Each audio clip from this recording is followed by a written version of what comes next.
The Book of Job. Job, chapter 1.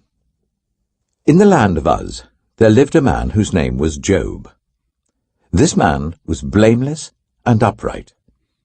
He feared God and shunned evil. He had 7 sons and 3 daughters, and he owned 7,000 sheep, 3,000 camels, 500 yoke of oxen, and 500 donkeys, and had a large number of servants. He was the greatest man among all the people of the East. His sons used to hold feasts in their homes on their birthdays, and they would invite their 3 sisters to eat and drink with them. When a period of feasting had run its course, Job would make arrangements for them to be purified. Early in the morning he would sacrifice a burnt offering for each of them, thinking, "Perhaps my children have sinned and cursed God in their hearts." This was Job's regular custom. One day, the angels came to present themselves before the Lord, and Satan also came with them. The Lord said to Satan, "Where have you come from?" Satan answered the Lord, "From roaming throughout the earth, going to and fro on it." Then the Lord said to Satan, "Have you considered my servant Job? There is no one on earth like him. He is blameless and upright, a man who fears God and shuns evil." "Does Job fear God for nothing?" Satan replied. "Have you not put a hedge around him and his household and everything he has? You have blessed the work of his hands, so that his flocks and herds are spread throughout the land. But now stretch out your hand and strike everything he has, and he will surely curse you to your face." The Lord said to Satan, "Very well then. Everything he has is in your power. But on the man himself do not lay a finger." Then Satan went out from the presence of the Lord. One day, when Job's sons and daughters were feasting and drinking wine at the eldest brother's house, a messenger came to Job and said, "The oxen were ploughing and the donkeys were grazing nearby, and the Sabeans attacked and made off with them. They put the servants to the sword, and I am the only one who has escaped to tell you." While he was still speaking, another messenger came and said, "The fire of God fell from the heavens and burned up the sheep and the servants, and I am the only one who has escaped to tell you." While he was still speaking, another messenger came and said, "The Chaldeans formed 3 raiding parties and swept down on your camels and made off with them. They put the servants to the sword, and I am the only one who has escaped to tell you."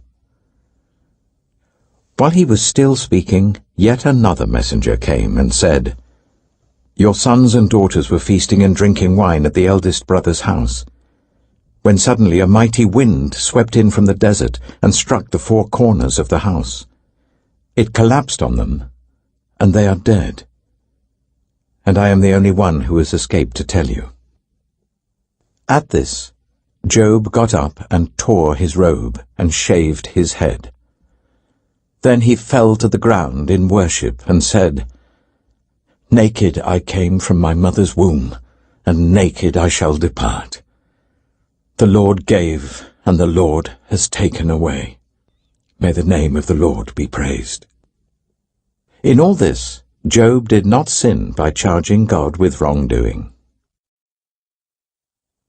Job, chapter 2. On another day the angels came to present themselves before the Lord, and Satan also came with them to present himself before him.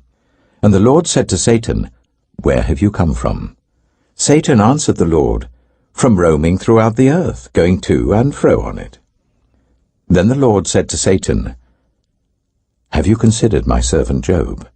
There is no one on earth like him. He is blameless and upright, a man who fears God and shuns evil. And he still maintains his integrity, though you incited me against him to ruin him without any reason." "Skin for skin," Satan replied. "A man will give all he has for his own life. But now stretch out your hand and strike his flesh and bones, and he will surely curse you to your face." The Lord said to Satan, "Very well then, he is in your hands. but you must spare his life." So Satan went out from the presence of the Lord and afflicted Job with painful sores from the soles of his feet to the crown of his head. Then Job took a piece of broken pottery and scraped himself with it as he sat among the ashes. His wife said to him, "Are you still maintaining your integrity? Curse God and die." He replied, "You are talking like a foolish woman. Shall we accept good from God and not trouble?" In all this, Job did not sin in what he said. When Job's 3 friends, Eliphaz the Temanite, Bildad the Shuhite, and Zophar the Naamathite, heard about all the troubles that had come upon him, they set out from their homes and met together by agreement to go and sympathize with him and comfort him. When they saw him from a distance, they could hardly recognize him. They began to weep aloud, and they tore their robes and sprinkled dust on their heads. Then they sat on the ground with him for 7 days and 7 nights. No one said a word to him, because they saw how great his suffering was. Job chapter 3. After this, Job opened his mouth and cursed the day of his birth. He said, "May the day of my birth perish, and the night that said a boy is conceived. That day, may it turn to darkness. May God above not care about it. May no light shine on it. May gloom and utter darkness claim it once more. May a cloud settle over it. May blackness overwhelm it. That night, may thick darkness seize it. May it not be included among the days of the year, nor be entered in any of the months. May that night be barren. May no shout of joy be heard in it. May those who curse days curse that day. Those who are ready to rouse Leviathan, may its morning stars become dark. May it wait for daylight in vain and not see the first rays of dawn. For it did not shut the doors of the womb on me, to hide trouble from my eyes. Why did I not perish at birth and die as I came from the womb? Why were there knees to receive me and breasts that I might be nursed? For now I would be lying down in peace. I would be asleep and at rest with kings and rulers of the earth who built for themselves places now lying in ruins, with princes who had gold, who filled their houses with silver. Or why was I not hidden away in the ground, like a stillborn child, like an infant who never saw the light of day? There the wicked cease from turmoil, and there the weary are at rest. Captives also enjoy their ease. They no longer hear the slave drivers shout. The small and the great are there, and the slaves are freed from their owners. Why is light given to those in misery, and life to the bitter of soul, to those who long for death that does not come, who search for it more than for hidden treasure, who are filled with gladness and rejoice when they reach the grave? Why is life given to a man whose way is hidden, whom God has hedged in? For sighing has become my daily food, my groans pour out like water. What I feared has come upon me. What I dreaded has happened to me. I have no peace, no quietness. I have no rest, but only turmoil. Job chapter 4. Then Eliphaz the Temanite replied, "If someone ventures a word with you, will you be impatient? But who can keep from speaking? Think how you have instructed many, how you have strengthened feeble hands. Your words have supported those who stumbled, you have strengthened faltering knees. But now trouble comes to you, and you are discouraged. It strikes you, and you are dismayed. Should not your piety be your confidence, and your blameless ways your hope? Consider now, who being innocent has ever perished? Where were the upright ever destroyed? As I have observed, those who plough evil and those who sow trouble reap it. At the breath of God they perish. At the blast of his anger they are no more. The lions may roar and growl, yet the teeth of the great lions are broken. The lion perishes for lack of prey, and the cubs of the lioness are scattered. A word was secretly brought to me. My ears caught a whisper of it. Amid disquieting dreams in the night, when deep sleep falls on people, fear and trembling seized me and made all my bones shake. A spirit glided past my face, and the hair on my body stood on end. It stopped, but I could not tell what it was. A form stood before my eyes, and I heard a hushed voice. "Can a mortal be more righteous than God? Can even a strong man be more pure than his Maker?"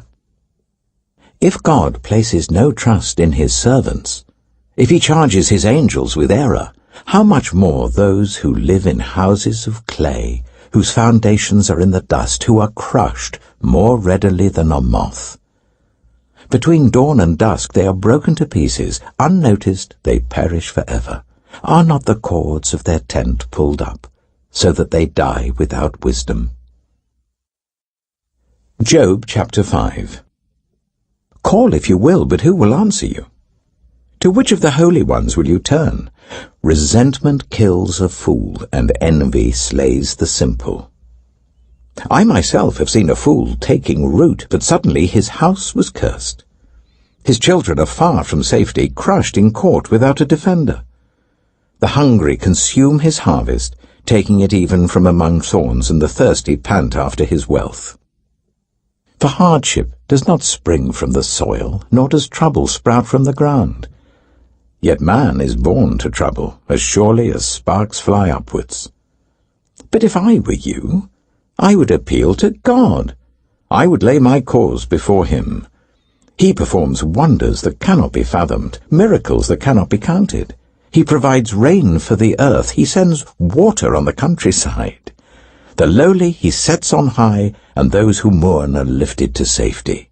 He thwarts the plans of the crafty, so that their hands achieve no success. He catches the wise in their craftiness, and the schemes of the wily are swept away. Darkness comes upon them in the daytime. At noon they grope as in the night. He saves the needy from the sword in their mouth. He saves them from the clutches of the powerful.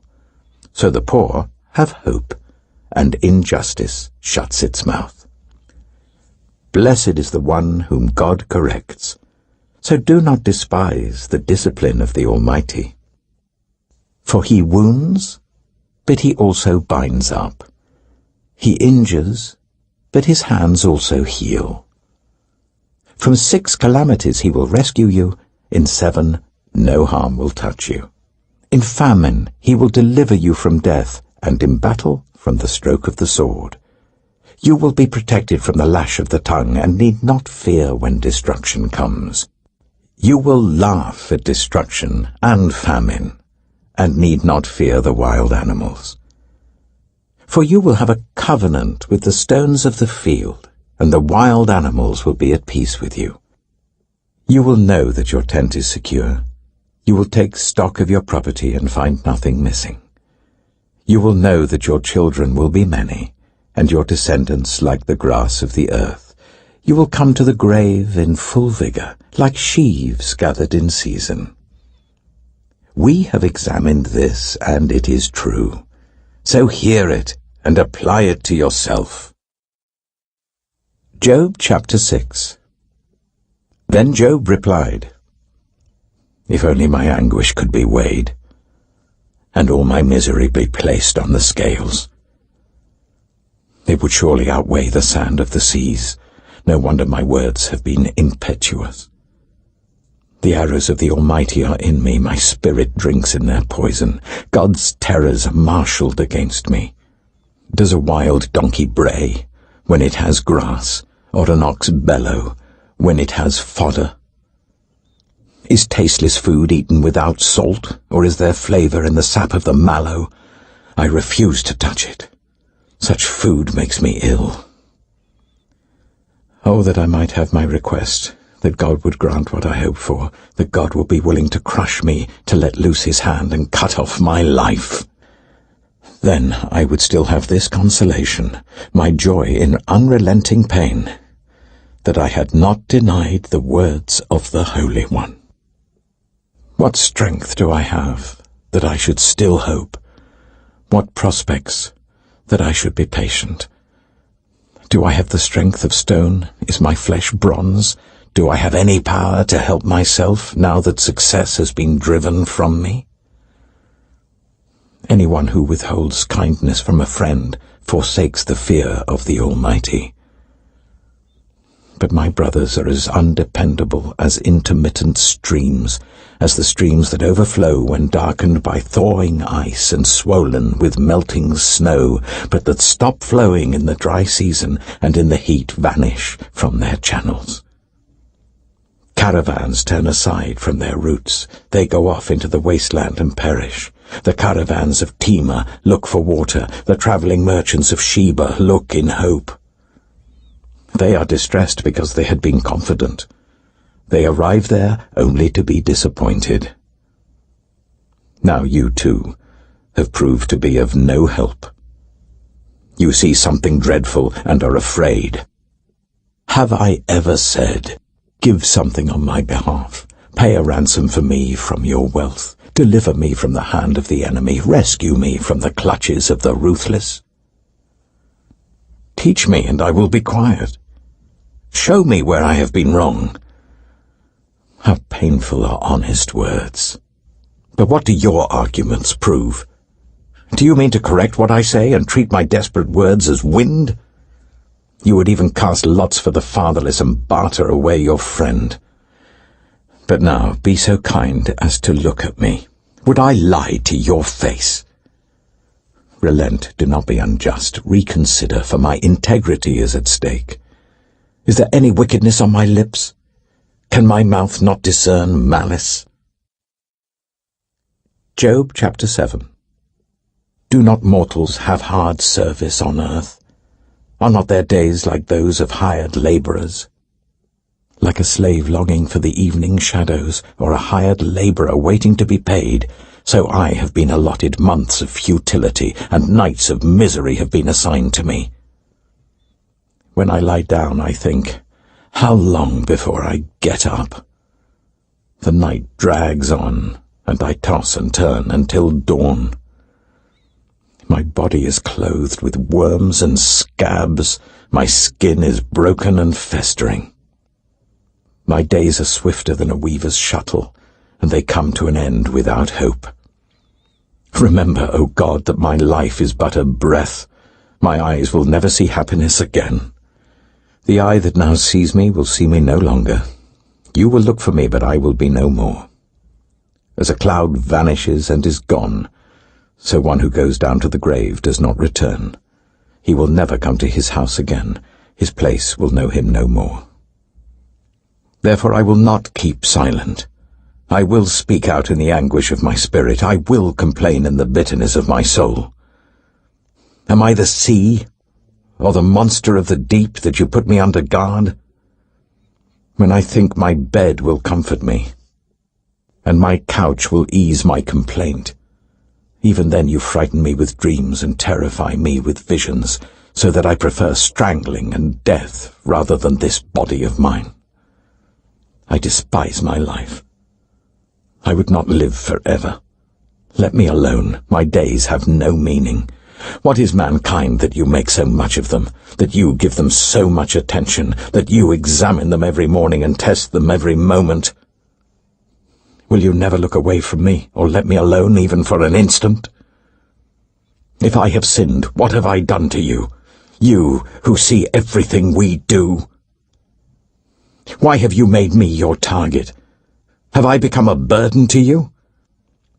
Why do you not pardon my offences and forgive my sins? For I shall soon lie down in the dust. You will search for me, but I shall be no more. Job chapter 8. Then Bildad the Shuhite replied, How long will you say such things? Your words are a blustering wind. Does God pervert justice? Does the Almighty pervert what is right? When your children sinned against him, he gave them over to the penalty of their sin. But if you will seek God earnestly and plead with the Almighty, if you are pure and upright, even now, He will rouse Himself on your behalf and restore you to your prosperous state. Your beginnings will seem humble, so prosperous will your future be. Ask the former generations and find out what their ancestors learned. For we were born only yesterday and know nothing, and our days on earth are but a shadow. Will they not instruct you and tell you? Will they not bring forth words from their understanding? Can papyrus grow tall where there is no marsh? Can reeds thrive without water? While still growing and uncut, they wither more quickly than grass. Such is the destiny of all who forget God. So perishes the hope of the godless. What they trust in is fragile. What they rely on is a spider's web. They lean on the web, but it gives way. They cling to it, but it does not hold. They are like a well-watered plant in the sunshine, spreading its shoots over the garden. It entwines its roots round a pile of rocks and looks for a place among the stones. But when it is torn from its spot, that place disowns it and says, "I never saw you." Surely its life withers away, and from the soil other plants grow. Surely God does not reject one who is blameless, or strengthen the hands of evildoers. He will yet fill your mouth with laughter and your lips with shouts of joy. Your enemies will be clothed in shame, and the tents of the wicked will be no more. Job chapter 9. Then Job replied, "Indeed, I know that this is true. But how can mere mortals prove their innocence before God? Though they wished to dispute with Him, they could not answer Him one sin 1,000 times. His wisdom is profound, His power is vast. Who has resisted Him and come out unscathed? He moves mountains without their knowing it and overturns them in His anger. He shakes the earth from its place and makes its pillars tremble. He speaks to the sun, and it does not shine. He seals off the light of the stars. He alone stretches out the heavens and treads on the waves of the sea. He is the maker of the Bear and Orion, the Pleiades and the constellations of the south.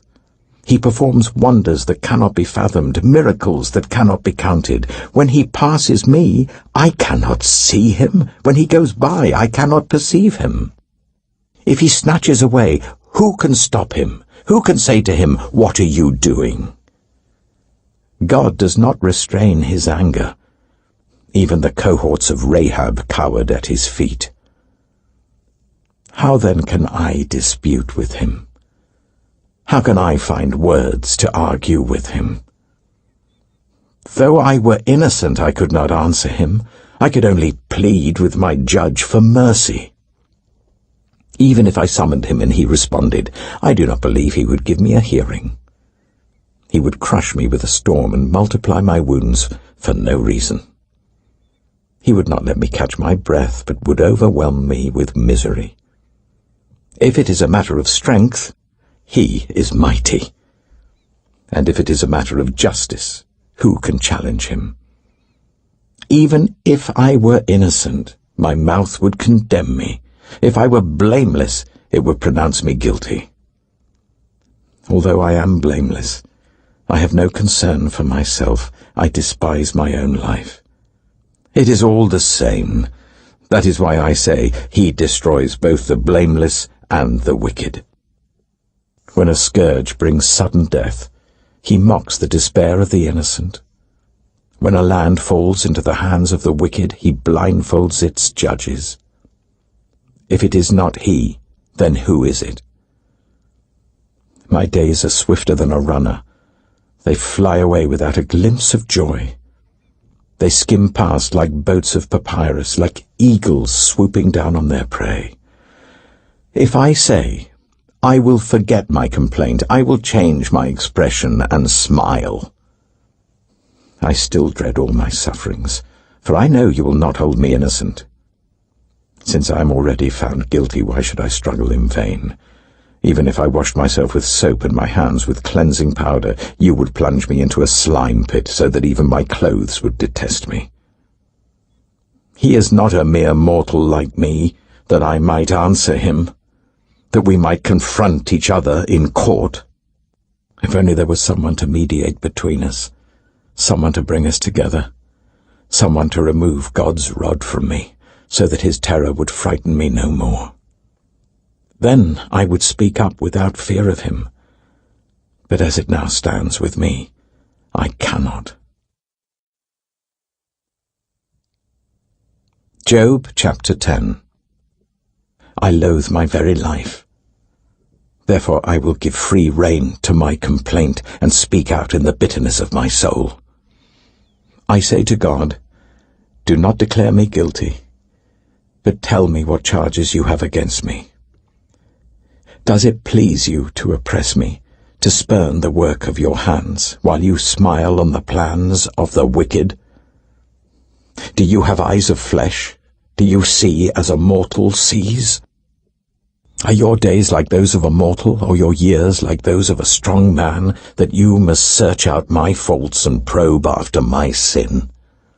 Though you know that I am not guilty, and that no one can rescue me from your hand. Your hands shaped me and made me. Will you now turn and destroy me? Remember that you molded me like clay. Will you now turn me to dust again? Did you not pour me out like milk and curdle me like cheese, clothe me with skin and flesh and knit me together with bones and sinews? You gave me life and showed me kindness, and in your providence watched over my spirit. But this is what you concealed in your heart, and I know that this was in your mind. If I sinned, you would be watching me, and would not let my offense go unpunished. If I am guilty, woe to me. Even if I am innocent, I cannot lift up my head, for I am full of shame and drowned in my affliction. If I hold my head high, you stalk me like a lion, and again display your awesome power against me. You bring new witnesses against me, and increase your anger towards me. Your forces come against me, wave upon wave. Why then did you bring me out of the womb? I wish I had died before any eye saw me. If only I had never come into being, or had been carried straight from the womb to the grave. Are not my few days almost over? Turn away from me so that I can have a moment's joy before I go to the place of no return, to the land of gloom and utter darkness, to the land of deepest night, of utter darkness and disorder, where even the light is like darkness.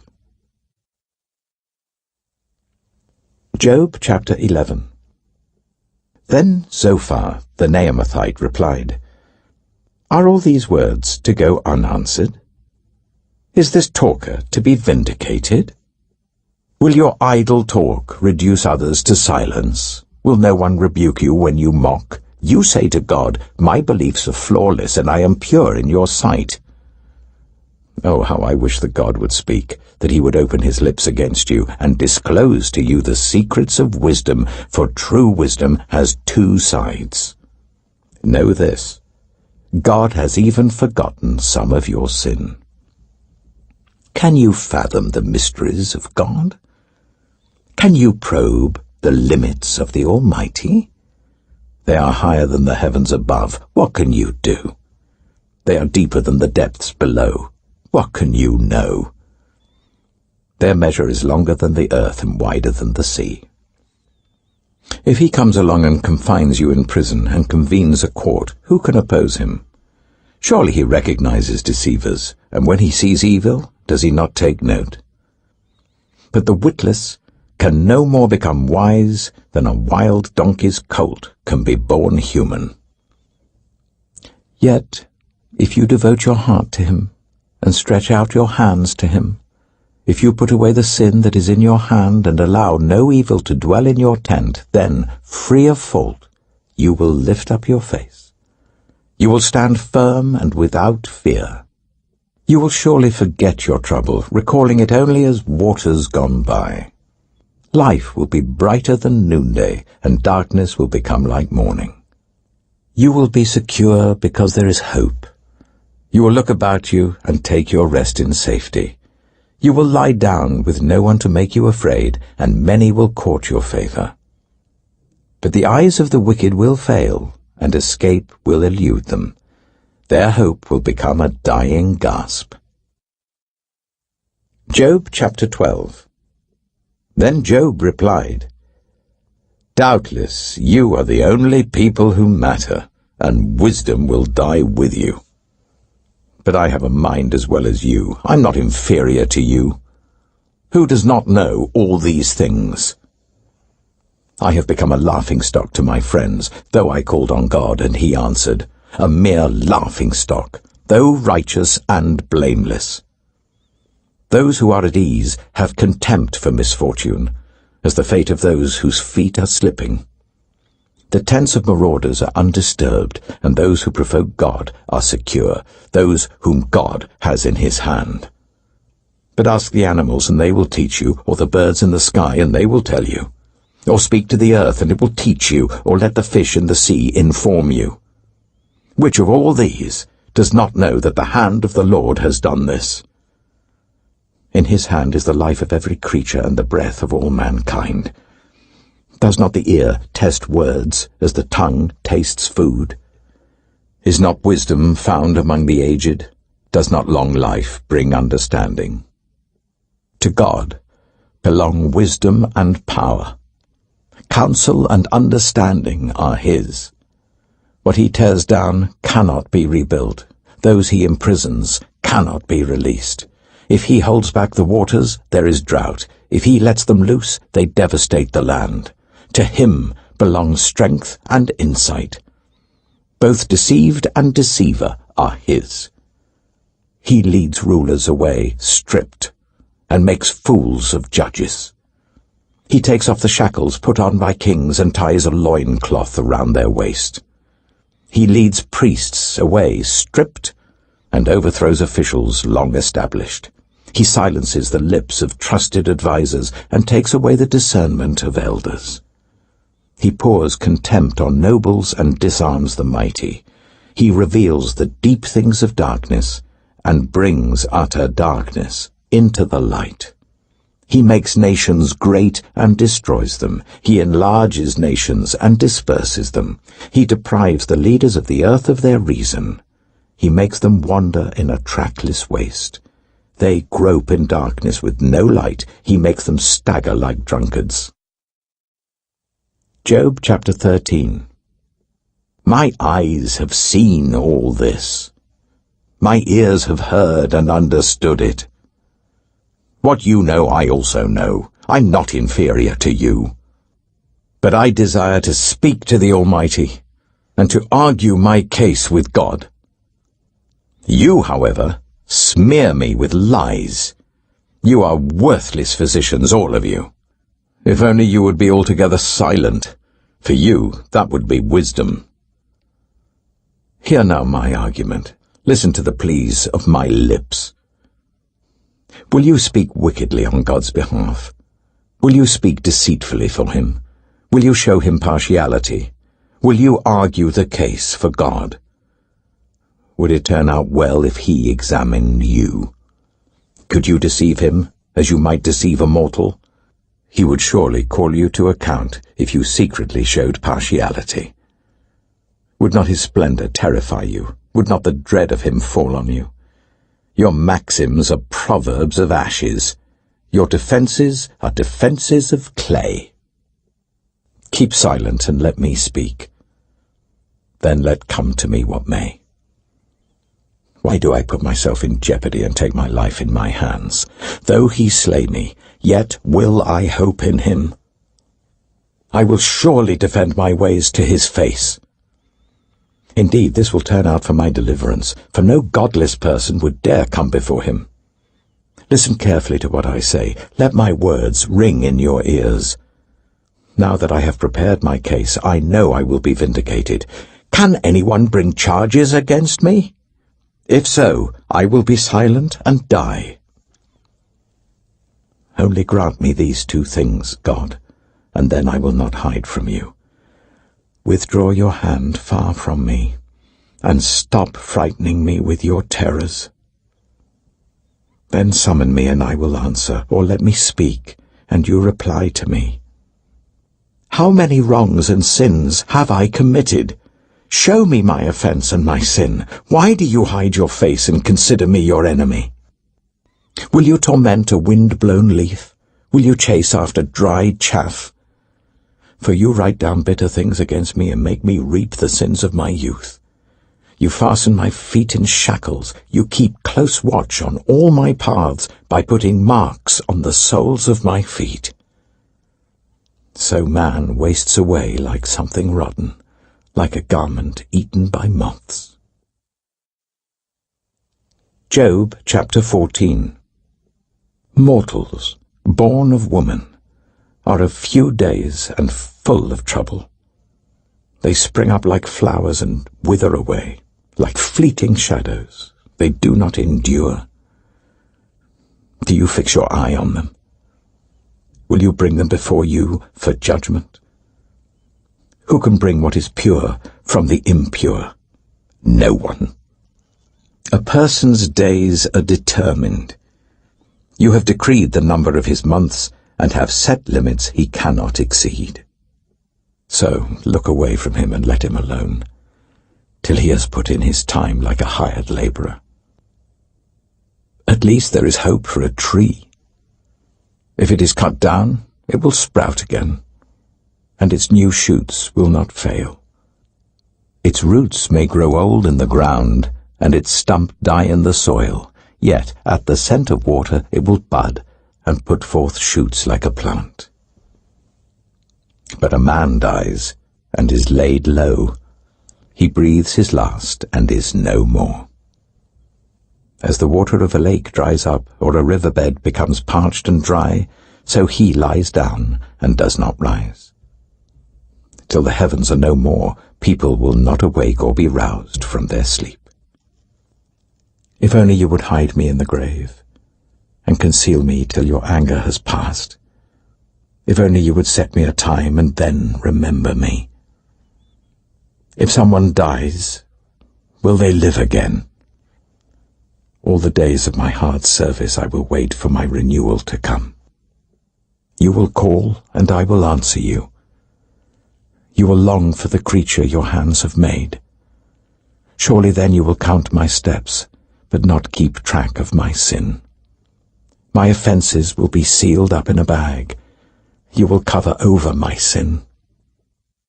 But as a mountain erodes and crumbles, and as a rock is moved from its place, as water wears away stones and torrents wash away the soil, so you destroy a person's hope.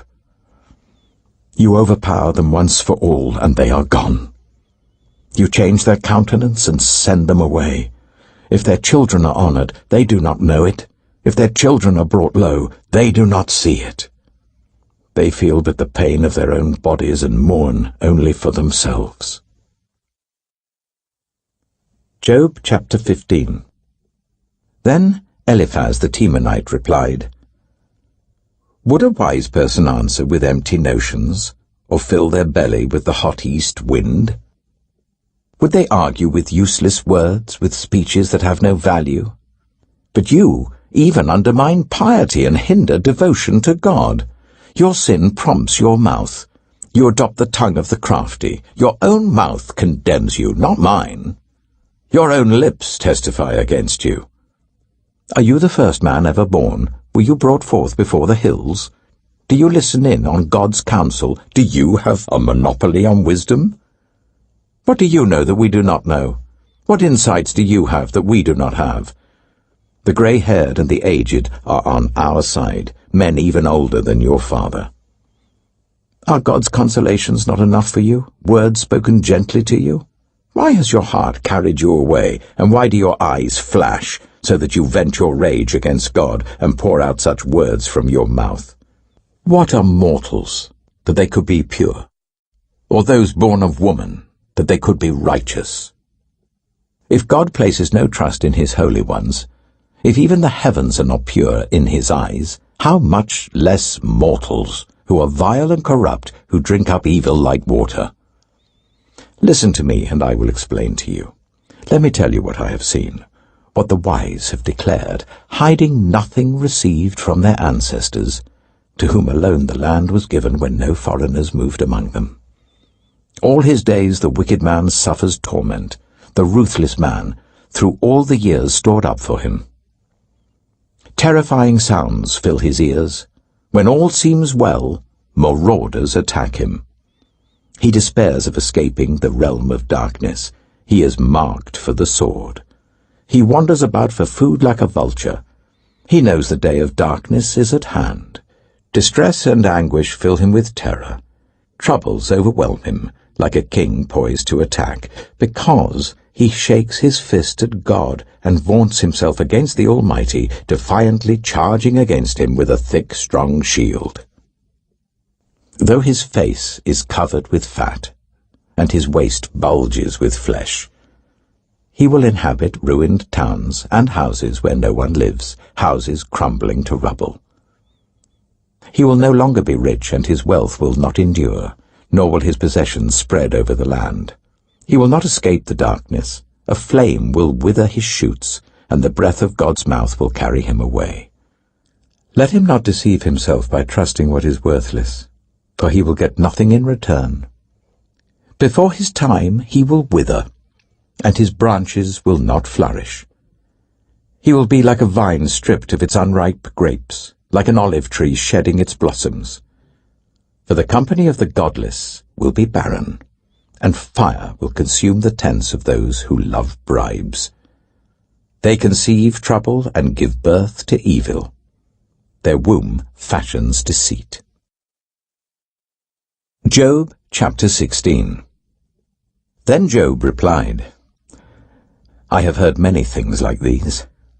You're miserable comforters, all of you. Will your long-winded speeches never end? What ails you that you keep on arguing? I also could speak like you if you were in my place. I could make fine speeches against you and shake my head at you. But my mouth would encourage you. Comfort from my lips would bring you relief. Yet if I speak, my pain is not relieved, and if I refrain, it does not go away. Surely, God, you have worn me out. You have devastated my entire household. You have shriveled me up, and it has become a witness. My gauntness rises up and testifies against me. God assails me and tears me in his anger and gnashes his teeth at me. My opponent fastens on me his piercing eyes. People open their mouths to jeer at me. They strike my cheek in scorn and unite together against me. God has turned me over to the ungodly and thrown me into the clutches of the wicked. All was well with me, but he shattered me. He seized me by the neck and crushed me. He has made me his target. His archers surround me. Without pity, he pierces my kidneys and spills my gall on the ground. Again and again he bursts upon me. He rushes at me like a warrior. I have sewed sackcloth over my skin and buried my brow in the dust. My face is red with weeping. Dark shadows ring my eyes. Yet my hands have been free of violence, and my prayer is pure. Earth, do not cover my blood. May my cry never be laid to rest. Even now my witness is in heaven, my advocate is on high. My intercessor is my friend, as my eyes pour out tears to God. On behalf of a man he pleads with God as one pleads for a friend. Only a few years will pass before I take the path of no return. Job chapter 17. My spirit is broken, my days are cut short, the grave awaits me. Surely mockers surround me. My eyes must dwell on their hostility.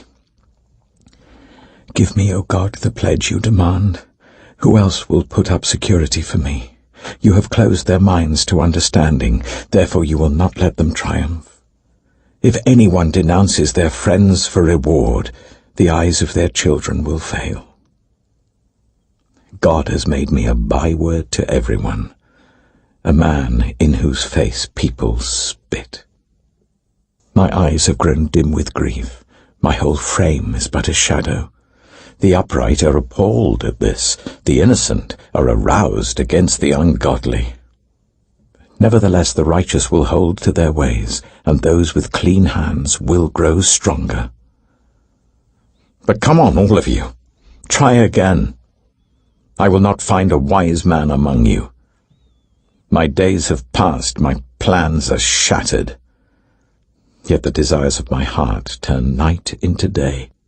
In the face of the darkness, light is near. If the only home I hope for is the grave, if I spread out my bed in the realm of darkness, if I say to corruption, you are my father, and to the worm, my mother, or my sister, where then is my hope? Who can see any hope for me? Will it go down to the gates of death? Will we descend together into the dust? Job chapter 18. Then Bildad the Shuhite replied, When will you end these speeches? Be sensible, and then we can talk. Why are we regarded as cattle and considered stupid in your sight, you who tear yourself to pieces in your anger? Is the earth to be abandoned for your sake, or must the rocks be moved from their place? The lamp of a wicked man is snuffed out, the flame of his fire stops burning, the light in his tent becomes dark, the lamp beside him goes out. The vigour of his step is weakened, his own schemes throw him down. His feet thrust him into a net.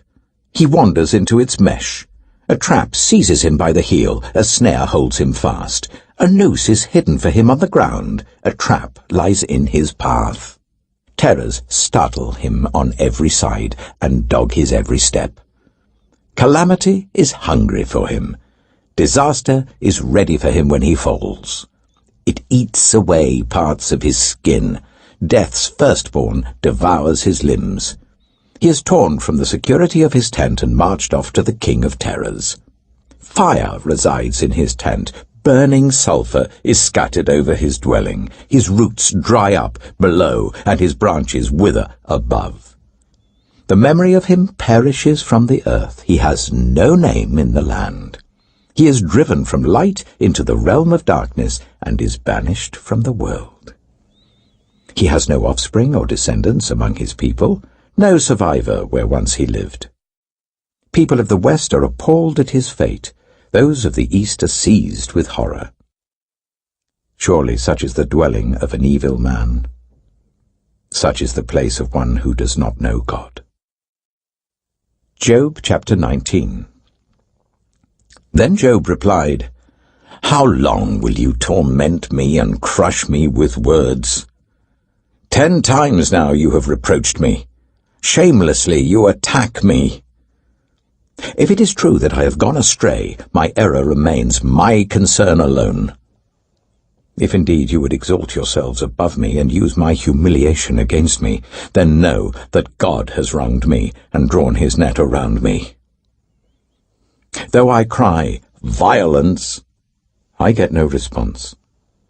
Though I call for help, there is no justice. He has blocked my way so that I cannot pass. He has shrouded my paths in darkness. He has stripped me of my honour and removed the crown from my head. He tears me down on every side till I am gone. He uproots my hope like a tree. His anger burns against me. He counts me among his enemies. His troops advance in force. They build a siege ramp against me and encamp around my tent. He has alienated my family from me. My acquaintances are completely estranged from me.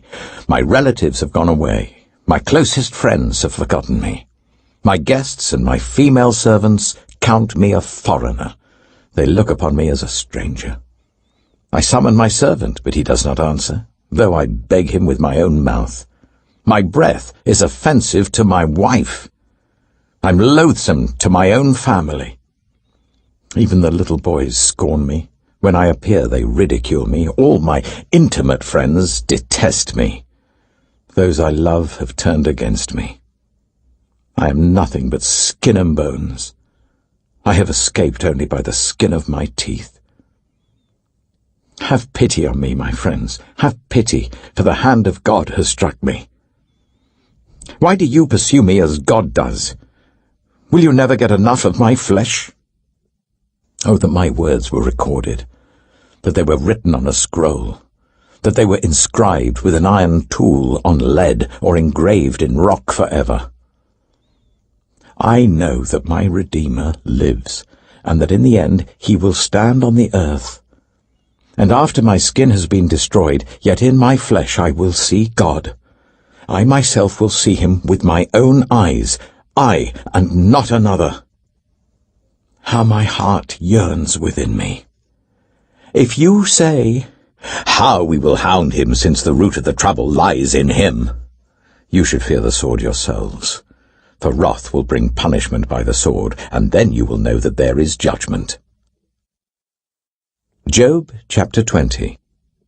Then Zophar the Naamathite replied, My troubled thoughts prompt me to answer because I am greatly disturbed. I hear a rebuke that dishonors me, and my understanding inspires me to reply. Surely you know how it has been from old, ever since mankind was placed on the earth, that the mirth of the wicked is brief, the joy of the godless lasts but a moment. Though the pride of the godless person reaches to the heavens and his head touches the clouds, he will perish forever, like his own dung. Those who have seen him will say, Where is he? Like a dream he flies away, no more to be found, banished like a vision of the night. The eye that saw him will not see him again. His place will look on him no more. His children must make amends to the poor, his own hands must give back his wealth. The youthful vigour that fills his bones will lie with him in the dust. Though evil is sweet in his mouth, and he hides it under his tongue, though he cannot bear to let it go, and lets it linger in his mouth, yet his food will turn sour in his stomach. It will become the venom of serpents within him. He will spit out the riches he swallowed. God will make his stomach vomit them up. He will suck the poison of serpents. The fangs of an adder will kill him. He will not enjoy the streams, the rivers flowing with honey and cream. What he toiled for, he must give back uneaten. He will not enjoy the profit from his trading. For he has oppressed the poor and left them destitute. He has seized houses he did not build. Surely he will have no respite from his craving. He cannot save himself by his treasure. Nothing is left for him to devour. His prosperity will not endure. In the midst of his plenty, distress will overtake him. The full force of misery will come upon him. When he has filled his belly, God will vent his burning anger against him and rain down his blows on him. Though he flees from an iron weapon, a bronze-tipped arrow pierces him. He pulls it out of his back, the gleaming point out of his liver. Terrors will come over him. Total darkness lies in wait for his treasures. A fire unfanned will consume him and devour what is left in his tent. The heavens will expose his guilt. The earth will rise up against him. A flood will carry off his house, rushing waters on the day of God's wrath. Such is the fate God allots the wicked, the heritage appointed for them by God. Job chapter 21. Then Job replied, Listen carefully to my words. Let this be the consolation you give me. Bear with me while I speak, and after I have spoken, mock on. Is my complaint directed to a human being? Why should I not be impatient? Look at me, and be appalled. Clap your hand over your mouth. When I think about this, I'm terrified. Trembling seizes my body. Why do the wicked live on, growing old and increasing in power? They see their children established around them, their offspring before their eyes. Their homes are safe and free from fear. The rod of God is not on them. Their bulls never fail to breed. Their cows calve and do not miscarry. They send forth their children as a flock, their little ones dance about. They sing to the music of tambourine and lyre. They make merry to the sound of the pipe. They spend their years in prosperity and go down to the grave in peace. Yet they say to God, "Leave us alone. We have no desire to know your ways. Who is the Almighty that we should serve him? What would we gain by praying to him?" But their prosperity is not in their own hands. So I stand aloof from the plans of the wicked. Yet how often is the lamp of the wicked snuffed out? How often does calamity come upon them, the fate God allots in his anger? How often are they like straw before the wind, like chaff swept away by a gale? It is said, God stores up the punishment of the wicked for their children. Let him repay the wicked, so that they themselves will experience it. Let their own eyes see their destruction. Let them drink the cup of the wrath of the Almighty. For what do they care about the families they leave behind when their allotted months come to an end?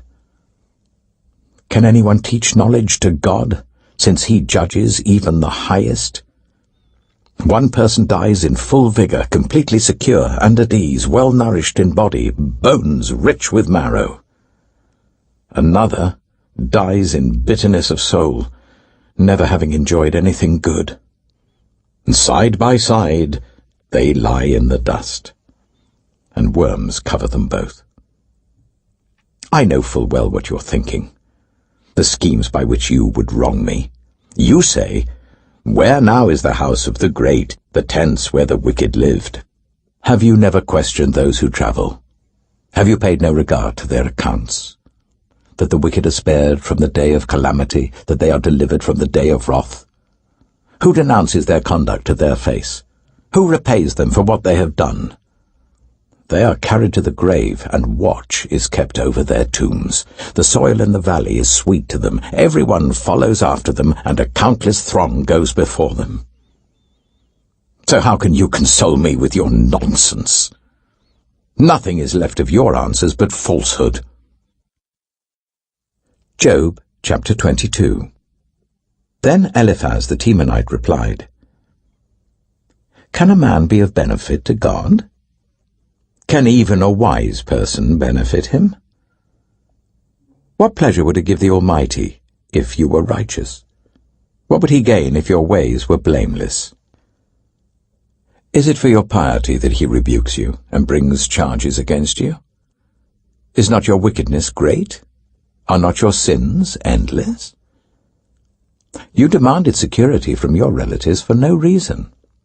You stripped people of their clothing, leaving them naked. You gave no water to the weary, and you withheld food from the hungry, though you were a powerful man owning land, an honored man living on it. And you sent widows away empty-handed and broke the strength of the fatherless. That is why snares are all around you, why sudden peril terrifies you, why it is so dark that you cannot see, and why a flood of water covers you. Is not God in the heights of heaven? And see how lofty are the highest stars. Yet you say, what does God know? Does he judge through such darkness? Thick clouds veil him, so he does not see us as he goes about in the vaulted heavens. Will you keep to the old path that the wicked have trod? They were carried off before their time, their foundations washed away by a flood. They said to God, "Leave us alone. What can the Almighty do to us?" Yet it was he who filled their houses with good things. So I stand aloof from the plans of the wicked. The righteous see their ruin and rejoice. The innocent mock them, saying, "Surely our foes are destroyed, and fire devours their wealth." Submit to God, and be at peace with him. In this way prosperity will come to you. Accept instruction from his mouth, and lay up his words in your heart. If you return to the Almighty, you will be restored. If you remove wickedness far from your tent, and assign your nuggets to the dust, your gold of Ophir to the rocks in the ravines, then the Almighty will be your gold, the choicest silver for you. Surely then you will find delight in the Almighty and will lift up your face to God. You will pray to him and he will hear you, and you will fulfill your vows. What you decide on will be done, and light will shine on your ways. When people are brought low and you say, "Lift them up," then he will save the downcast. He will deliver even one who is not innocent, who will be delivered through the cleanness of your hands. Job chapter 23. Then Job replied, "Even today my complaint is bitter. His hand is heavy in spite of my groaning. If only I knew where to find him, if only I could go to his dwelling, I would state my case before him and fill my mouth with arguments. I would find out what he would answer me and consider what he would say to me. Would he vigorously oppose me with great power? No. He would not press charges against me.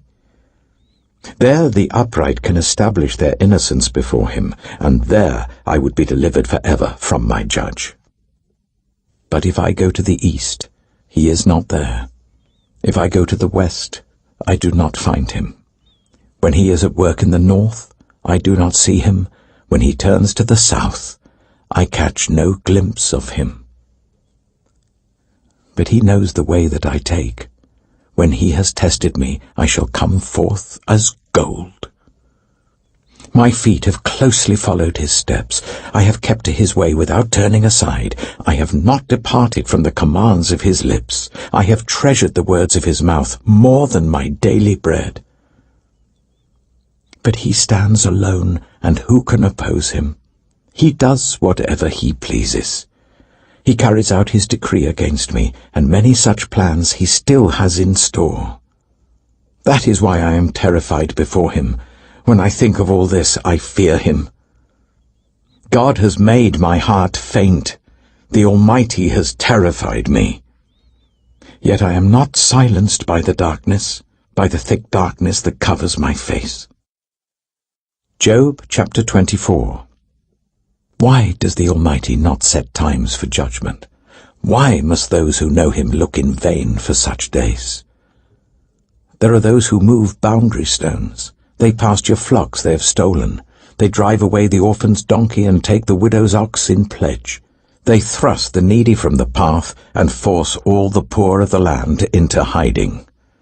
Like wild donkeys in the desert, the poor go about their labor of foraging food. The wasteland provides food for their children. They gather fodder in the fields and glean in the vineyards of the wicked. Lacking clothes, they spend the night naked. They have nothing to cover themselves in the cold. They are drenched by mountain rains and hug the rocks for lack of shelter. The fatherless child is snatched from the breast. The infant of the poor is seized for a debt. Lacking clothes, they go about naked.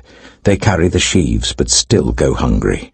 They crush olives among the terraces. They tread the wine presses, yet suffer thirst. The groans of the dying rise from the city, and the souls of the wounded cry out for help.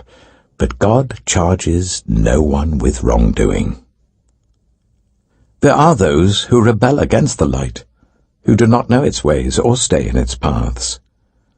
When daylight is gone, the murderer rises up, kills the poor and needy, and in the night steals forth like a thief. The eye of the adulterer watches for dusk.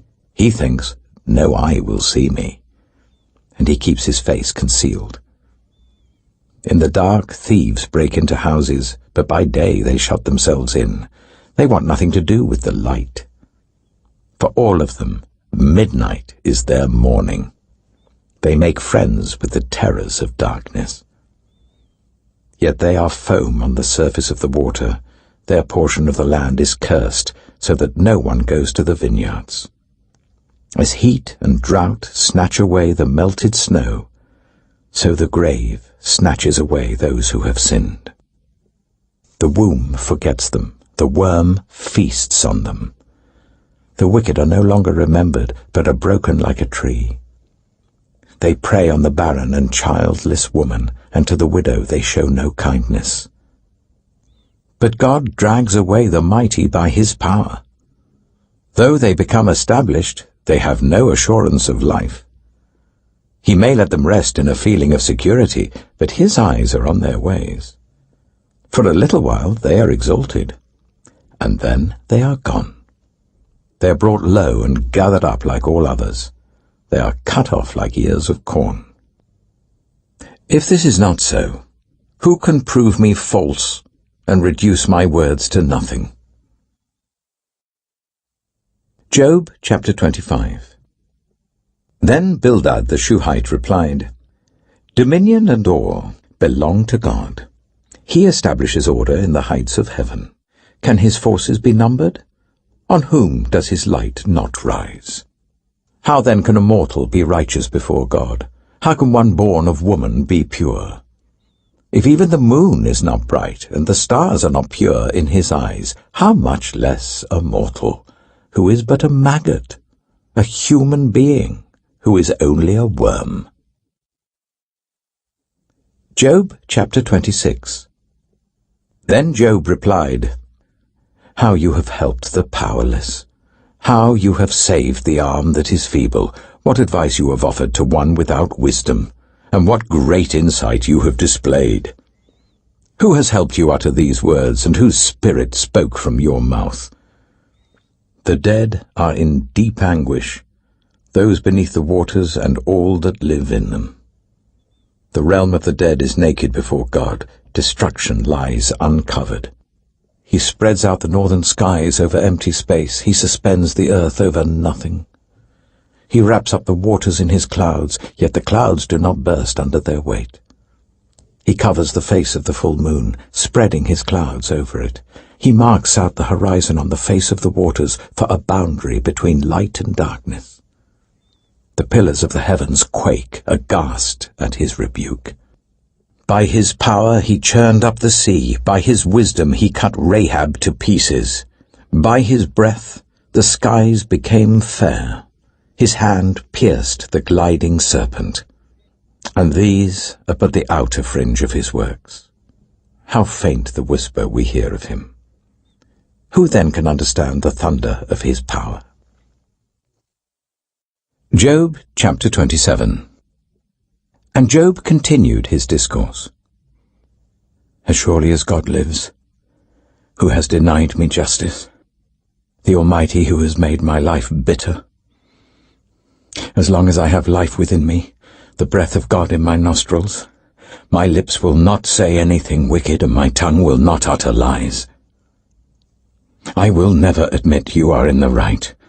Till I die, I will not deny my integrity. I will maintain my innocence and never let go of it. My conscience will not reproach me as long as I live. May my enemy be like the wicked, my adversary like the unjust. For what hope have the godless when they are cut off, when God takes away their life? Does God listen to their cry when distress comes upon them? Will they find delight in the Almighty? Will they call on God at all times? I will teach you about the power of God. The ways of the Almighty I will not conceal. You have all seen this yourselves. Why then this meaningless talk? Here is the fate God allots to the wicked, the heritage a ruthless man receives from the Almighty. However many his children, their fate is the sword. His offspring will never have enough to eat. The plague will bury those who survive him, and their widows will not weep for them.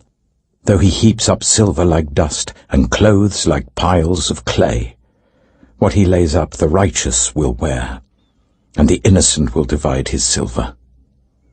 The house he builds is like a moth's cocoon, like a hut made by a watchman. He lies down wealthy, but will do so no more. When he opens his eyes, all is gone. Terrors overtake him like a flood. A tempest snatches him away in the night. The east wind carries him off, and he is gone. It sweeps him out of his place. It hurls itself against him without mercy as he flees headlong from its power. It claps its hands in derision and hisses him out of his place. Job chapter 28. There is a mine for silver, and a place where gold is refined. Iron is taken from the earth, and copper is smelted from ore. Mortals put an end to the darkness. They search out the farthest recesses for ore in the blackest darkness. Far from human dwellings they cut a shaft in places untouched by human feet. Far from other people they dangle and sway. The earth from which food comes is transformed below as by fire. Lapis lazuli comes from its rocks, and its dust contains nuggets of gold. No bird of prey knows that hidden path. No falcon's eye has seen it. Proud beasts do not set foot on it, and no lion prowls there. People assault the flinty rock with their hands and lay bare the roots of the mountains. They tunnel through the rock. Their eyes see all its treasures. They search the sources of the rivers and bring hidden things to light. But where can wisdom be found? Where does understanding dwell? No mortal comprehends its worth. It cannot be found in the land of the living. The deep says, "It is not in me." The sea says, "It is not with me." It cannot be bought with the finest gold, nor can its price be weighed out in silver. It cannot be bought with the gold of Ophir, with precious onyx or lapis lazuli.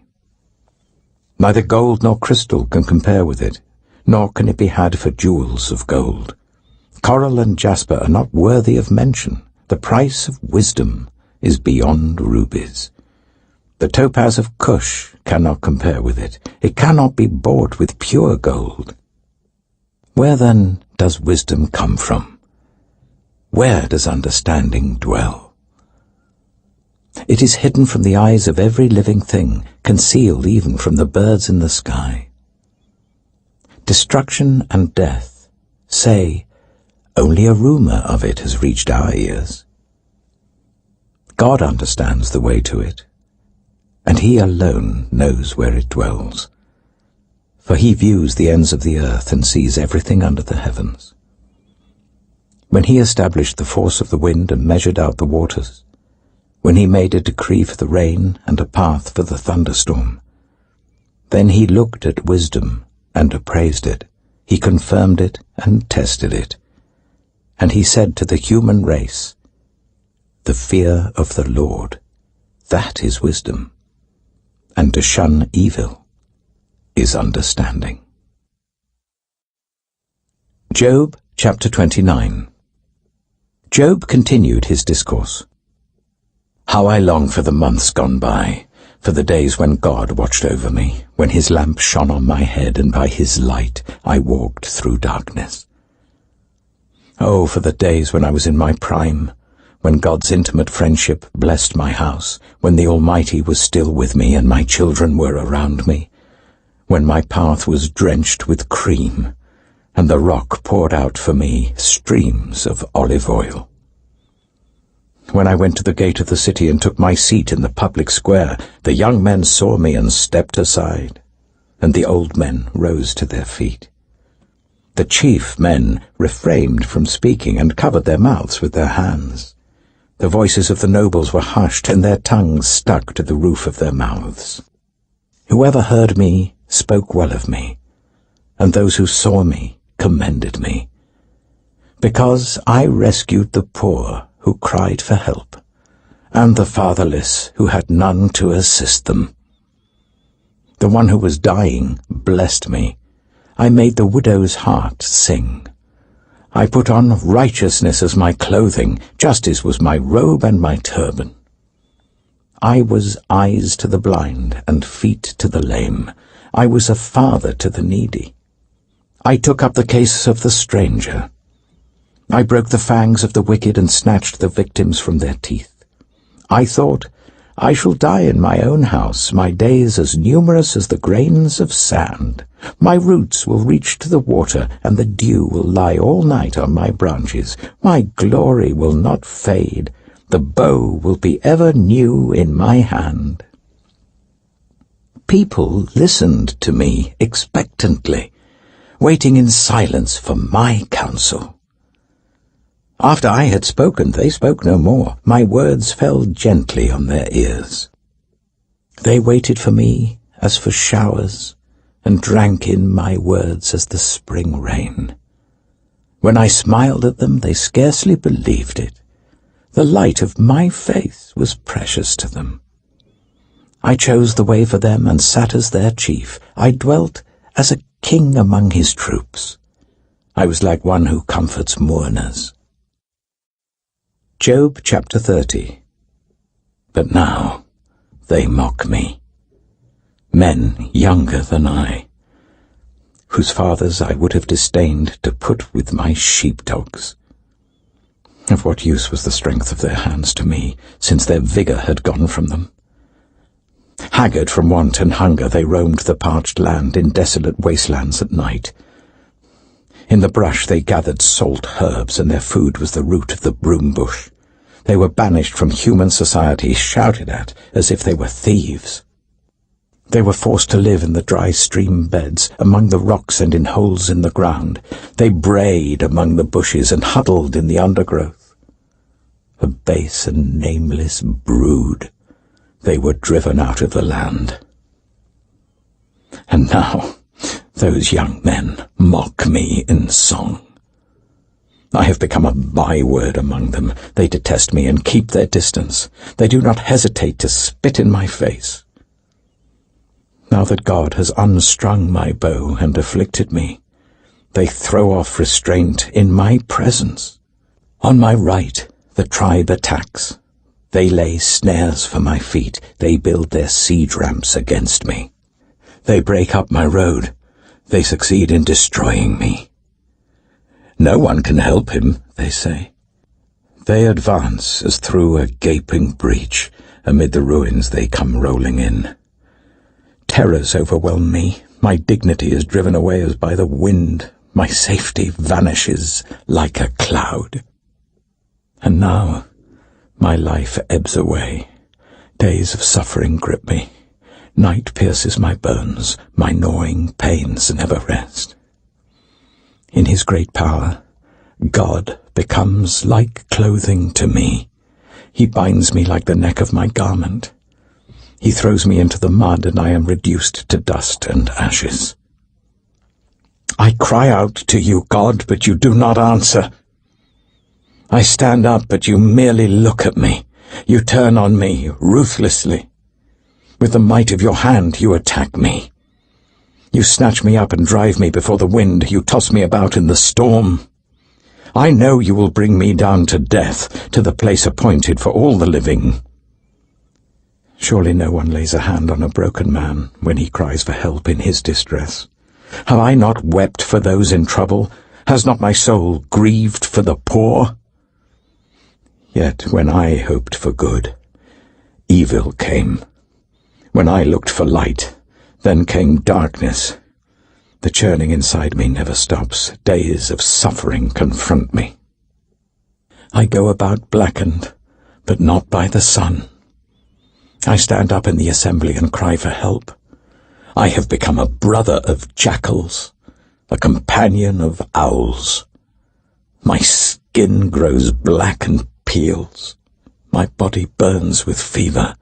My lyre is tuned to mourning, and my pipe to the sound of wailing. Job chapter 31. I made a covenant with my eyes, not to look lustfully at a young woman. For what is our lot from God above, our heritage from the Almighty on high? Is it not ruin for the wicked? Disaster for those who do wrong? Does he not see my ways and count my every step? If I have walked with falsehood, or my foot has hurried after deceit, let God weigh me in honest scales, and he will know that I am blameless. If my steps have turned from the path, if my heart has been led by my eyes, or if my hands have been defiled, then may others eat what I have sown, and may my crops be uprooted. If my heart has been enticed by a woman, or if I have lurked at my neighbour's door, then may my wife grind another man's grain, and may other men sleep with her. for that would have been wicked, a sin to be judged. It is a fire that burns to destruction. It would have uprooted my harvest. If I have denied justice to any of my servants, whether male or female, when they had a grievance against me, what will I do when God confronts me? What will I answer when called to account? Did not he who made me in the womb make them? Did not the same one form us both within our mothers? If I have denied the desires of the poor, or let the eyes of the widow grow weary, if I have kept my bread to myself, not sharing it with the fatherless, but from my youth I reared them as a father would, and from my birth I guided the widow, if I have seen anyone perishing for lack of clothing, or the needy without garments, and their hearts did not bless me for warming them with the fleece from my sheep, if I have raised my hand against the fatherless, knowing that I had influence in court, then let my arm fall from the shoulder, let it be broken off at the joint. For I dreaded destruction from God, and for fear of his splendor I could not do such things. If I have put my trust in gold, or said to pure gold, you are my security, if I have rejoiced over my great wealth, the fortune my hands had gained, if I have regarded the sun in its radiance, or the moon moving in splendor, so that my heart was secretly enticed and my hand offered them a kiss of homage, then these also would be sins to be judged, for I would have been unfaithful to God on high. If I have rejoiced at my enemy's misfortune, or gloated over the trouble that came to him, I have not allowed my mouth to sin by invoking a curse against their life. If those of my household have never said, who has not been filled with Job's meat? But no stranger had to spend the night in the street, for my door was always open to the traveller. If I have concealed my sin, as people do, by hiding my guilt in my heart, because I so feared the crowd and so dreaded the contempt of the clans, that I kept silent and would not go outside. Oh, that I had someone to hear me! I sign now my defence. Let the Almighty answer me. Let my accuser put his indictment in writing. Surely I would wear it on my shoulder. I would put it on like a crown. I would give him an account of my every step. I would present it to him as to a ruler.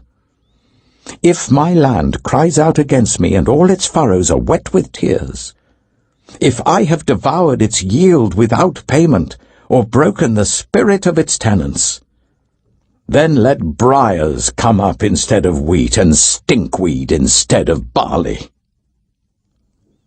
The words of Job are ended. Job chapter 32. So these three men stopped answering Job, because he was righteous in his own eyes. But Elihu, son of Barachel, the Buzite of the family of Ram, became very angry with Job for justifying himself rather than God.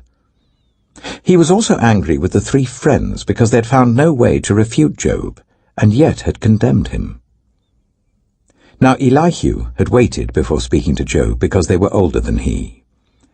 But when he saw that the three men had nothing more to say, his anger was aroused. So Elihu, son of Barachel, the Buzite, said, I am young in years, and you are old. That is why I was fearful, not daring to tell you what I know. I thought age should speak, advanced years should teach wisdom. But it is the spirit in a person, the breath of the Almighty, that gives them understanding. It is not only the old who are wise, not only the aged who understand what is right. Therefore I say, listen to me. I too will tell you what I know. I waited while you spoke. I listened to your reasoning. While you were searching for words, I gave you my full attention. But not one of you has proved Job wrong. None of you has answered his arguments. Do not say, we have found wisdom. Let God, not a man, refute him. But Job has not marshalled his words against me, and I will not answer him with your arguments. They are dismayed and have no more to say. Words have failed them. Must I wait, now that they are silent, now that they stand there with no reply? I too will have my say, I too will tell what I know, for I am full of words, and the spirit within me compels me. Inside I'm like bottled-up wine, like new wineskins ready to burst.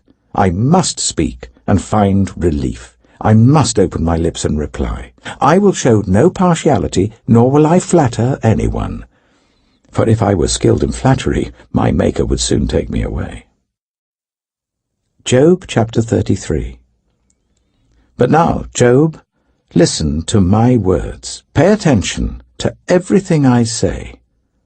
I am about to open my mouth. My words are on the tip of my tongue. My words come from an upright heart. My lips sincerely speak what I know. The Spirit of God has made me. The breath of the Almighty gives me life. Answer me then, if you can. Stand up and argue your case before me. I am the same as you, in God's sight. I too am a piece of clay. No fear of me should alarm you, nor should my hand be heavy on you. But you have said in my hearing, I heard the very words, I am pure, I have done no wrong. I am clean and free from sin, yet God has found fault with me. He considers me his enemy. He fastens my feet in shackles. He keeps close watch on all my paths. But I tell you, in this you are not right. For God is greater than any mortal. Why do you complain to him that he responds to no one's words? For God does speak, now one way, now another, though no one perceives it.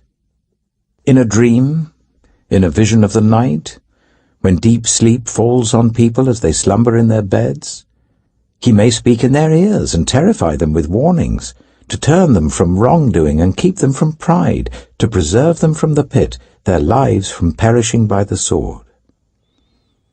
Or someone may be chastened on a bed of pain, with constant distress in their bones, so that their body finds food repulsive and their soul loathes the choicest meal. Their flesh wastes away to nothing, and their bones, once hidden, now stick out.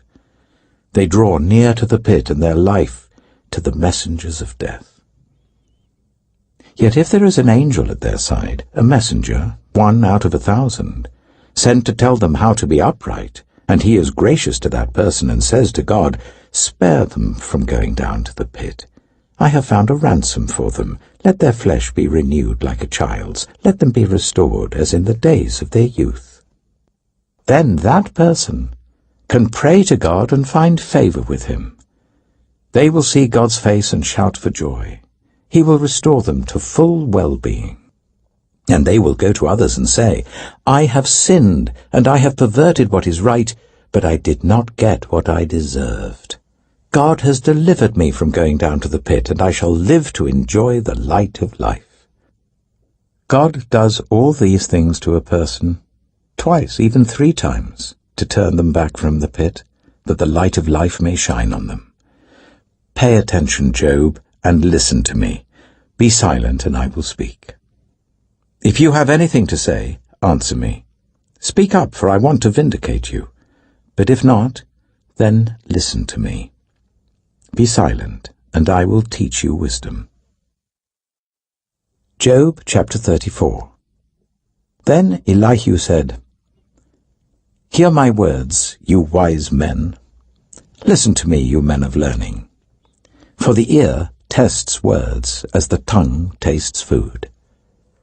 Let us discern for ourselves what is right. Let us learn together what is good. Job says, I am innocent, but God denies me justice.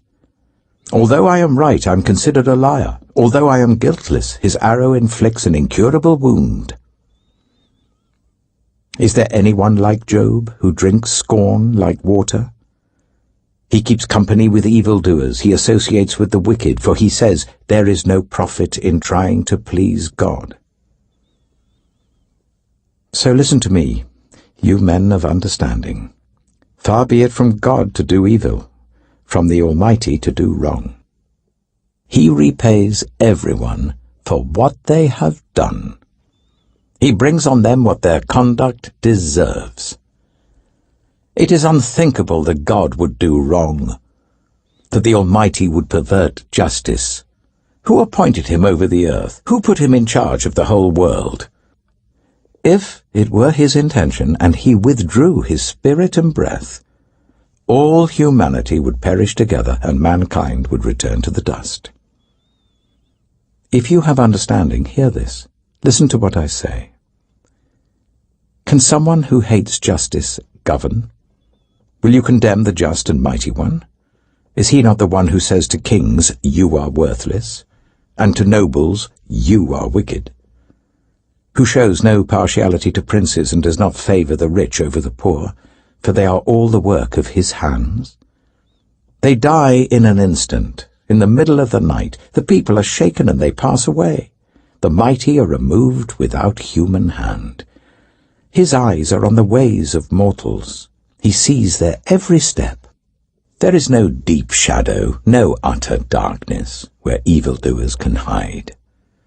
God has no need to examine men further, that they should come before him for judgment. Without inquiry, he shatters the mighty and sets up others in their place. Because he takes note of their deeds, he overthrows them in the night and they are crushed. He punishes them for their wickedness where everyone can see them, because they turned from following him and had no regard for any of his ways. They caused the cry of the poor to come before him so that he heard the cry of the needy. But if he remains silent, who can condemn him? If he hides his face, who can see him? Yet he is over individual and nation alike, to keep the godless from ruling, from laying snares for the people. Suppose someone says to God, "I am guilty but will offend no more. Teach me what I cannot see. If I have done wrong, I will not do so again." Should God then reward you on your terms when you refuse to repent? You must decide, not I. So tell me what you know. Men of understanding declare, wise men who hear me say to me, Job speaks without knowledge, his words lack insight. Oh, that Job might be tested to the uttermost for answering like a wicked man. To his sin he adds rebellion. Scornfully he claps his hands among us and multiplies his words against God. Job chapter 35. Then Elihu said, Do you think this is just? You say, I am in the right, not God. Yet you ask him, What profit is it to me, and what do I gain by not sinning? I would like to reply to you, and to your friends with you. Look up at the heavens and see. Gaze at the clouds so high above you. If you sin, how does that affect him? If your sins are many, what does that do to him? If you are righteous, what do you give to him, or what does he receive from your hand? Your wickedness only affects humans like yourself, and your righteousness only other people. People cry out under a load of oppression. They plead for relief from the arm of the powerful, but no one says, Where is God my Maker, who gives songs in the night, who teaches us more than he teaches the beasts of the earth, and makes us wiser than the birds in the sky? He does not answer when people cry out because of the arrogance of the wicked. Indeed, God does not listen to their empty plea. The Almighty pays no attention to it. How much less, then, will he listen when you say that you do not see him, that your case is before him, and you must wait for him, and further, that his anger never punishes, and he does not take the least notice of wickedness. So Job opens his mouth with empty talk. Without knowledge he multiplies words. Job chapter 36. Elihu continued, Bear with me a little longer, and I will show you that there is more to be said on God's behalf. I get my knowledge from afar. I will ascribe justice to my Maker. Be assured that my words are not false. One who has perfect knowledge is with you. God is mighty, but despises no one. He is mighty and firm in his purpose. He does not keep the wicked alive, but gives the afflicted their rights. He does not take his eyes off the righteous. He enthrones them with kings and exalts them forever. But if people are bound in chains, held fast by cords of affliction, he tells them what they have done, that they have sinned arrogantly. He makes them listen to correction and commands them to repent of their evil. If they obey and serve him, they will spend the rest of their days in prosperity and their years in contentment. But if they do not listen, they will perish by the sword and die without knowledge. The godless in heart harbor resentment. Even when he fetters them, they do not cry for help. They die in their youth among male prostitutes of the shrines. But those who suffer, he delivers in their suffering. He speaks to them in their affliction. He is wooing you from the jaws of distress to a spacious place, free from restriction, to the comfort of your table, laden with choice food. But now you are laden with judgment due to the wicked. Judgment and justice have taken hold of you. Be careful that no one entices you by riches. Do not let a large bribe turn you aside. Would your wealth, or even all your mighty efforts, sustain you, so you would not be in distress? Do not long for the night to drag people away from their homes. Beware of turning to evil, which you seem to prefer to affliction. God is exalted in his power. Who is a teacher like him? Who has prescribed his ways for him, or said to him, "You have done wrong"? Remember to extol his work, which people have praised in song. All humanity has seen it. Mortals gaze on it from afar. How great is God!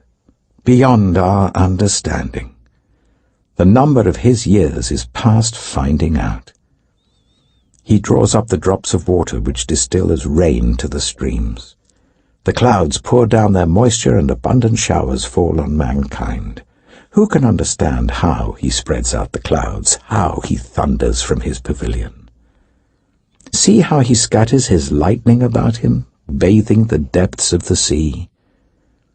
This is the way he governs the nations and provides food in abundance. He fills his hands with lightning and commands it to strike its mark. His thunder announces the coming storm. Even the cattle make known its approach. Job chapter 37. At this, my heart pants and leaps from its place. Listen. Listen to the roar of his voice, to the rumbling that comes from his mouth. He unleashes his lightning beneath the whole heaven and sends it to the ends of the earth. After that comes the sound of his roar. He thunders with his majestic voice. When his voice resounds, he holds nothing back. God's voice thunders in marvelous ways. He does great things beyond our understanding. He says to the snow, "Fall on the earth," and to the rain shower, "Be a mighty downpour." So that everyone he has made may know his work. He stops all people from their labor. The animals take cover. They remain in their dens. The tempest comes out from its chamber, the cold from the driving winds. The breath of God produces ice, and the broad waters become frozen. He loads the clouds with moisture. He scatters his lightning through them. At his direction, they swirl around over the face of the whole earth to do whatever he commands them. He brings the clouds to punish people, or to water his earth and show his love. Listen to this, Job. Stop and consider God's wonders. Do you know how God controls the clouds and makes his lightning flash? Do you know how the clouds hang poised, those wonders of him who is perfect in knowledge? You who swelter in your clothes when the land lies hushed under the south wind, can you join him in spreading out the skies, hard as a mirror of cast bronze? Tell us what we should say to him. We cannot draw up our case because of our darkness. Should he be told that I want to speak? Would anyone ask to be swallowed up? Now no one can look at the sun, bright as it is in the skies, after the wind has swept them clean. Out of the north he comes in golden splendor. God comes in awesome majesty. The Almighty is beyond our reach and exalted in power. In his justice and great righteousness he does not oppress. Therefore people revere him. For does he not have regard for all the wise in heart? Job chapter 38. Then the Lord spoke to Job out of the storm. He said, "Who is this that obscures my plans with words without knowledge? Brace yourself like a man. I will question you, and you shall answer me. Where were you when I laid the earth's foundation? Tell me if you understand. Who marked off its dimensions? Surely you know. Who stretched a measuring line across it? On what were its footings set? Or who laid its cornerstone, while the morning stars sang together and all the angels shouted for joy? Who shut up the sea behind doors when it burst forth from the womb? When I made the clouds its garment and wrapped it in thick darkness, when I fixed limits for it and set its doors and bars in place, when I said, "This far you may come and no farther. Here is where your proud waves halt." Have you ever given orders to the morning, or shown the dawn its place, that it might take the earth by the edges and shake the wicked out of it? The earth takes shape like clay under a seal. Its features stand out like those of a garment. The wicked are denied their light, and their upraised arm is broken. Have you journeyed to the springs of the sea, or walked in the recesses of the deep? Have the gates of death been shown to you? Have you seen the gates of the deepest darkness? Have you comprehended the vast expanses of the earth? Tell me if you know all this. What is the way to the abode of light? And where does darkness reside? Can you take them to their places? Do you know the paths to their dwellings? Surely you know, for you were already born. You have lived so many years. Have you entered the storehouses of the snow, or seen the storehouses of the hail, which I reserve for times of trouble, for days of war and battle? What is the way to the place where the lightning is dispersed, or the place where the east winds are scattered over the earth? Who cuts a channel for the torrents of rain, and a path for the thunderstorm, to water a land where no one lives, an uninhabited desert, to satisfy a desolate wasteland, and make it sprout with grass?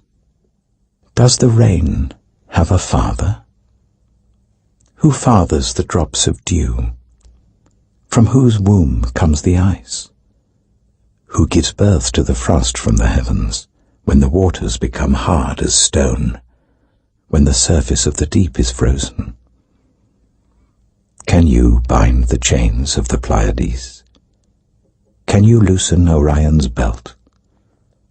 Can you bring forth the constellations in their seasons, or lead out the bear with its cubs? Do you know the laws of the heavens? Can you set up God's dominion over the earth? Can you raise your voice to the clouds and cover yourself with a flood of water? Do you send the lightning bolts on their way? Do they report to you, "Here we are"? Who gives the ibis wisdom, or gives the cockerel understanding? Who has the wisdom to count the clouds? Who can tip over the water jars of the heavens when the dust becomes hard and the clods of earth stick together? Do you hunt the prey for the lioness, and satisfy the hunger of the lions when they crouch in their dens or lie in wait in a thicket? Who provides food for the raven when its young cry out to God and wander about for lack of food?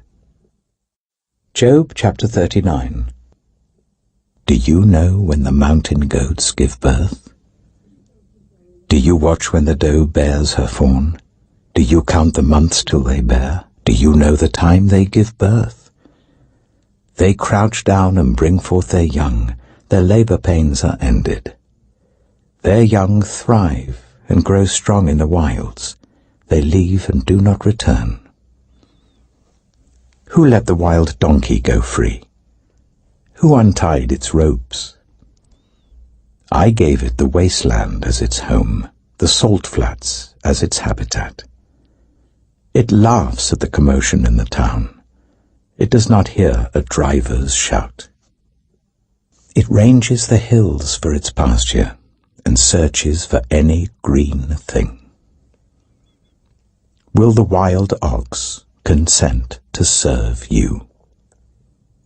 Will it stay by your manger at night? Can you hold it to the furrow with a harness? Will it till the valleys behind you? Will you rely on it for its great strength? Will you leave your heavy work to it? Can you trust it to haul in your grain and bring it to your threshing floor? The wings of the ostrich flap joyfully, though they cannot compare with the wings and feathers of the stork. She lays her eggs on the ground and lets them warm in the sand, unmindful that a foot may crush them, that some wild animal may trample them. She treats her young harshly, as if they were not hers. She cares not that her labor was in vain, for God did not endow her with wisdom, or give her a share of good sense. Yet when she spreads her feathers to run, she laughs at horse and rider. Do you give the horse its strength, or clothe its neck with a flowing mane? Do you make it leap like a locust, striking terror with its proud snorting? It paws fiercely, rejoicing in its strength, and charges into the fray. It laughs at fear, afraid of nothing. It does not shy away from the sword. The quiver rattles against its side, along with the flashing spear and lance. In frenzied excitement, it eats up the ground. It cannot stand still when the trumpet sounds. At the blast of the trumpet it snorts, aha! It catches the scent of battle from afar, the shout of commanders and the battle cry. Does the hawk take flight by your wisdom and spread its wings towards the south? Does the eagle soar at your command and build its nest on high? It dwells on a cliff and stays there at night. A rocky crag is its stronghold. From there it looks for food. Its eyes detect it from afar. Its young ones feast on blood, and where the slain are, there it is. Job chapter 40. The Lord said to Job, Will the one who contends with the Almighty correct him? Let him who accuses God answer him. Then Job answered the Lord,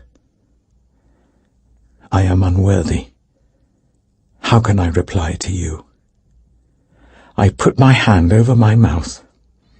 I spoke once, but I have no answer. Twice, but I will say no more.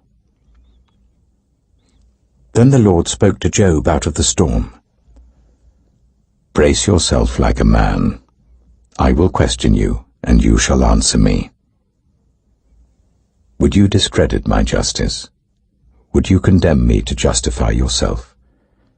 Do you have an arm like God's, and can your voice thunder like his? Then adorn yourself with glory and splendor, and clothe yourself in honor and majesty. Unleash the fury of your wrath. Look at all who are proud and bring them low. Look at all who are proud and humble them. Crush the wicked where they stand. Bury them all in the dust together. Shroud their faces in the grave. Then I myself will admit to you that your own right hand can save you. Look at Behemoth, which I made along with you, and which feeds on grass like an ox. What strength it has in its loins, what power in the muscles of its belly. Its tail sways like a cedar, the sinews of its thighs are close knit. Its bones are tubes of bronze, its limbs like rods of iron. It ranks first among the works of God, yet its maker can approach it with his sword. The hills bring it their produce, and all the wild animals play nearby. Under the lotus plant it lies, hidden among the reeds in the marsh. The lotuses conceal it in their shadow, the poplars by the stream surround it. A raging river does not alarm it. It is secure, though the Jordan should surge against its mouth. Can anyone capture it by the eyes, or trap it and pierce its nose? Job chapter 41. Can you pull in Leviathan with a fishhook, or tie down its tongue with a rope? Can you put a cord through its nose, or pierce its jaw with a hook? Will it keep begging you for mercy? Will it speak to you with gentle words? Will it make an agreement with you for you to take it as your slave for life? Can you make a pet of it like a bird, or put it on a leash for the young women in your house? Will traders barter for it? Will they divide it up among the merchants? Can you fill its hide with harpoons, or its head with fishing spears? If you lay a hand on it, you will remember the struggle, and never do it again.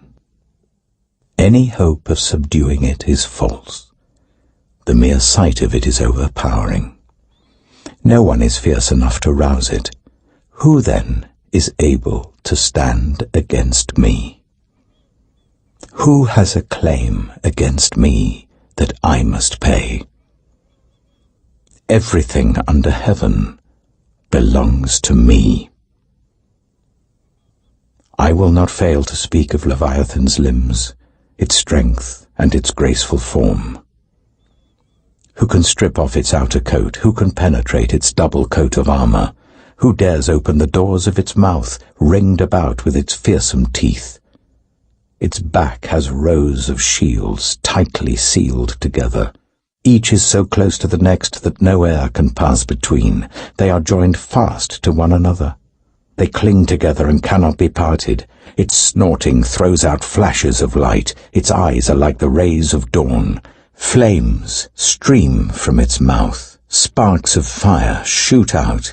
Smoke pours from its nostrils as from a boiling pot over burning reeds.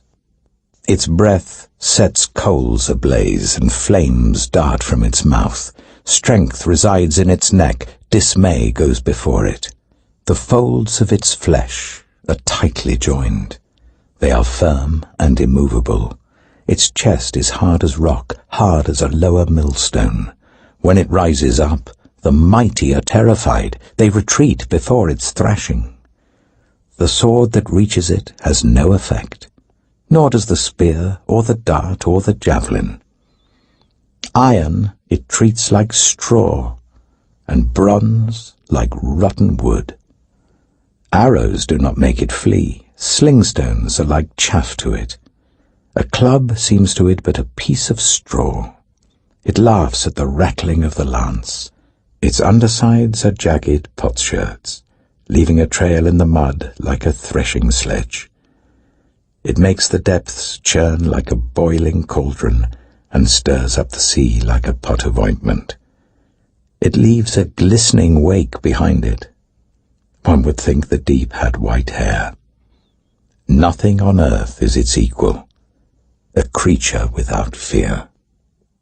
It looks down on all that are haughty.